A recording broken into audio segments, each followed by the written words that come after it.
You know, it's top of everyone's mind. How safe are we as the country opens post-COVID-19?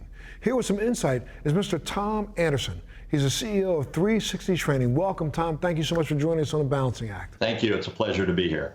Absolutely, sir. Look, Tom, your company has been training folks within various industries, including the food and beverage industry now, for 23 years. But the pandemic has been a game changer.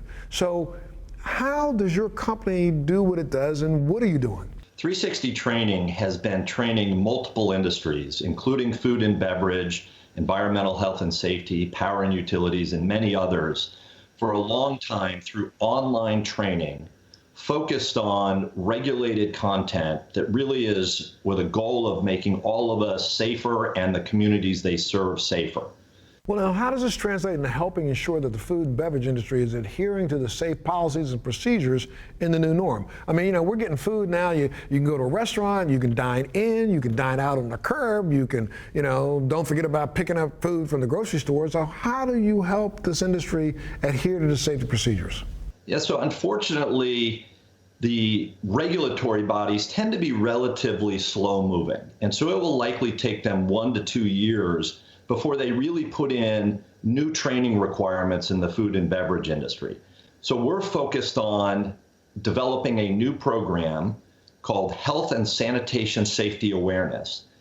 And we're focusing initially on the food and beverage industry with a goal of specifically making it safer for all of us as we dine into restaurants, we take takeout, we do delivery or grocery delivery.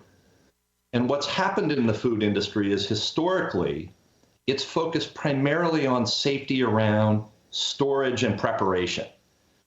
But COVID-19 really impacts us once the food is prepared and how we actually have it delivered and us eating it. And that's the focus of the Health and Sanitation Safety Awareness Program. Well, Tom, what does safety look like moving forward? I mean, how can consumers be just as accountable as businesses when it comes to playing their part in staying safe? Initially, we're focused on training the managers and employees to make sure that they're following CDC guidelines and guidelines from other leading health organizations so that once the food is prepared, until we consume it, we lower the risk as much as possible. That involves many things, but even something as simple as wearing a mask can greatly reduce the risk. It reduces the transmission of the coronavirus by somewhere between 50 and 80%, just that one step.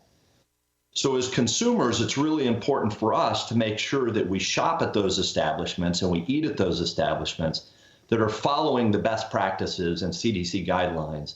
So we're rewarding them for doing the right thing. More of them will be open, and we'll be able to eat safely. Oh, that's great. Well, thanks so much for joining us today, Tom. And if people wanted to have more information about 360 Training, where do they go? They should go to 360training.com, and they can look up the HASA, which is Health and Sanitation Safety Awareness Program. Oh, man, it's so good, man. Thank you so much, Tom, for joining us today. And as always, if you want more information, you can go to our website, thebalancingAct.com.